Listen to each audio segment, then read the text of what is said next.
সবে বরাতে আমল করা যাবে কি যাবে?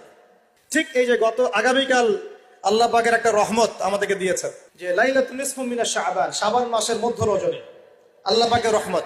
এই বিষয়টাকে নিয়েও বাংলাদেশে আমি দেখলাম, এটা নিয়ে আমি লেকচার দিতে চাই নাই, কারণ এগুলো আমি আসলে খুব একটা মাহফিলেও বলি না, এটা আমার ট্র্যাকও না। আমি অন্য বিষয়গুলো নিয়ে বেশি কথা বলি, আপনারা জানেন এটা। আমাকে কখনো কি হাত বাঁধা নিয়ে ঝগড়া করতে দেখেছেন? আমার লেকচারে কখনো আমিন জোরে আসতে নিয়ে কথা বলতে দেখেছেন?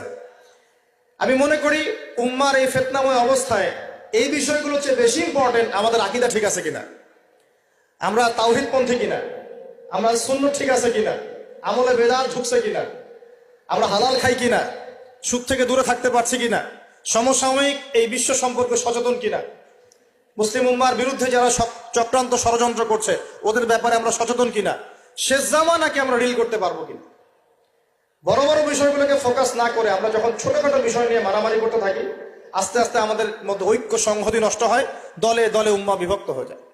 ঠিক এই যে এই ইস্যুটাকে নিয়েও কথা বলতে শেষে বাধ্য হচ্ছে, কারণ দেখলাম অনলাইন অফলাইনে দুইটা দল দুটাই চরমপন্থী। একদল অতিরিক্ত বাড়াবাড়ি, একটা অতিরিক্ত ছাড়াছাড়ি, বাড়াবাড়ি আর ছাড়াছাড়ি। একটা অতিরিক্ত বাড়াবাড়ি, সে একদম শবে বরাতকে মনে হয় লাইলাতুল কদরের উপরে নিয়ে যাচ্ছে আর কি। লাইলাতুল নিসফু মিনাশ শাবানকে কোন কোন ক্ষেত্রে বাড়াবাড়ি পন্থীরা একদম লাইলাতুল কদরের উপরে নিয়ে চলে যাচ্ছে। আর ছাড়াছাড়ি যারা, তারা বলছে এই রাত্রে কোনো কিছুই করা যাবে না। দুইটাই চরমপন্থী, বুঝতে পারছেন না মনে হয় কথা। একদল এটাকে নিয়ে এত বেশি বাড়াবাড়ি করছে যে এটাকে একদম লাইলাতুল কদরের উপরে নিয়ে চলে যাচ্ছে। আরেক দল দেখা যাচ্ছে এটাকে এমন ভাবে পরিত্যাগ করছে না, এইতে কিছুই করা যাবে না, একদম কোনো ফজিলতি নাই। এখন আসলে মধ্যম পন্থা কি, মাঝখানে আমরা কি করব? তাহলে জানার দরকার আছে কি নাই? অনেক হাদিসের অনেক আলোচনা, প্রায় 40-50 পৃষ্ঠার বই, সব আলোচনা তো মাহফিলে করা সম্ভব না। আমি সারমর্মটুকু বলি। সারমর্ম কি? হাদিসের শবে বরাত নামে কোনো শব্দ নাই, এক নাম্বার কথা। কি নাই ভাই?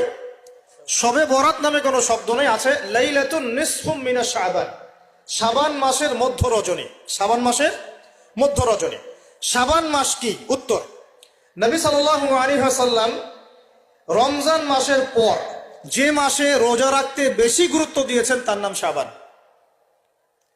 আমার সাথে বলেন, শাবান মাস কি? নবী সাল্লাল্লাহু আলাইহি ওয়াসাল্লাম রমজানের পরে যে মাসে রোজা রাখতে খুব বেশি গুরুত্ব দিয়েছেন তার নাম শাবান। আয়েশা রাদিয়াল্লাহু আনহা তিনি বলতেন যে শাবান মাস আসলে নবী সাল্লাল্লাহু আলাইহি ওয়াসাল্লাম এত বেশি বেশি রোজা রাখতেন